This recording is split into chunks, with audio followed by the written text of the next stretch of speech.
Okay, item 8 or technique 8, don't sweat the small stuff. Now, somebody else is going to come along and say, well, and it's all small stuff. But obviously that's not the case in a website, especially for that has a real business purpose.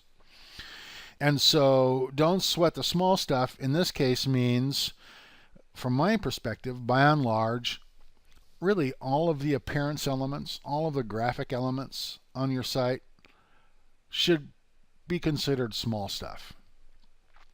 You know, in the grand scheme of things, whether now this is not a good example of it anymore, but in the grand scheme of things, whether the menu looks like this, or the menu looks like this, or the menu looks like this, or the menu looks like that, that's not going to matter to your members, right? Or to your visitors. Now, it matters to your graphic designer, and if you're paying a graphic designer, it matters to you. But it doesn't matter to a visitor. The visitor is not going to decide, I don't want to do business with this person because he's got a dark green here and a white there, right? That's not going to matter to them. And in that regard, it's the small stuff. If you're spending a bunch of energy on stuff like that, you are sweating the small stuff and getting in your own way of getting the job done. You know, unless your design was designed by a professional graphic designer like this one was, you don't want to spend a bunch of time tuning up your design. Really, you wouldn't spend a bunch of time trying to find the perfect color for each of these things if it wasn't done by a graphic designer, because the chances are, really, your design skills aren't that great. Your design sense isn't that great.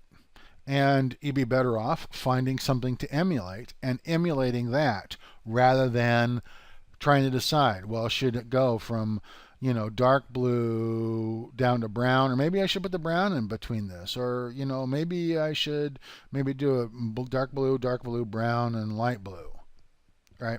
Those kinds of, that kind of evaluation by somebody who's not a graphic designer is not actually fruitful. It's not fruitful because you aren't making decisions that will improve the experience for your visitors, and they're not going to decide to do business with you or not do business with you based on those choices.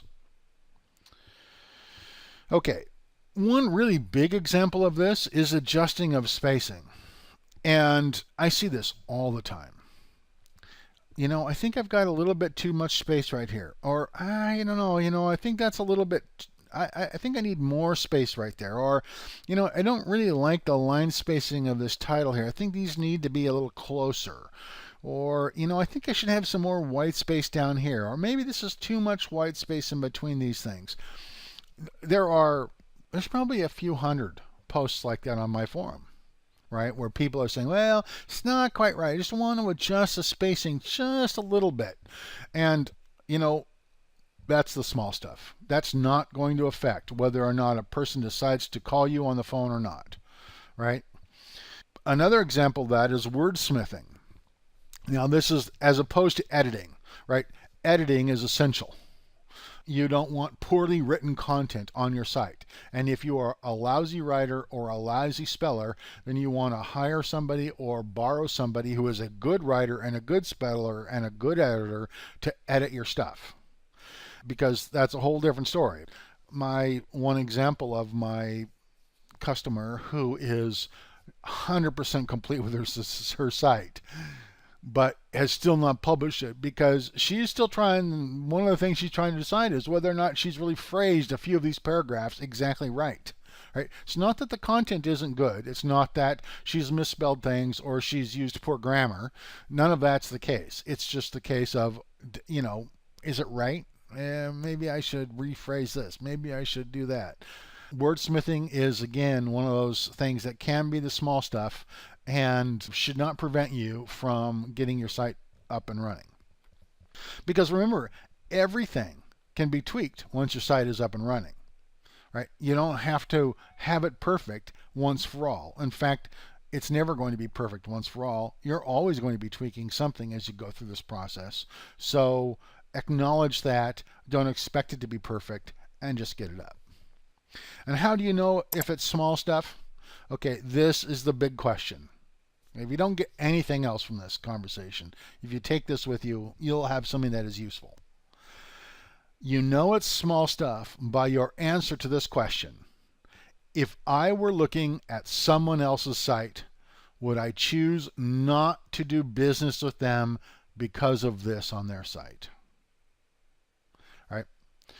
That should be your definition, right? This is the converse of, does it add materially to the business purpose of your site? If a person would not choose not to do business with you because they saw it on your site, it's not materially advancing the business purpose of your site.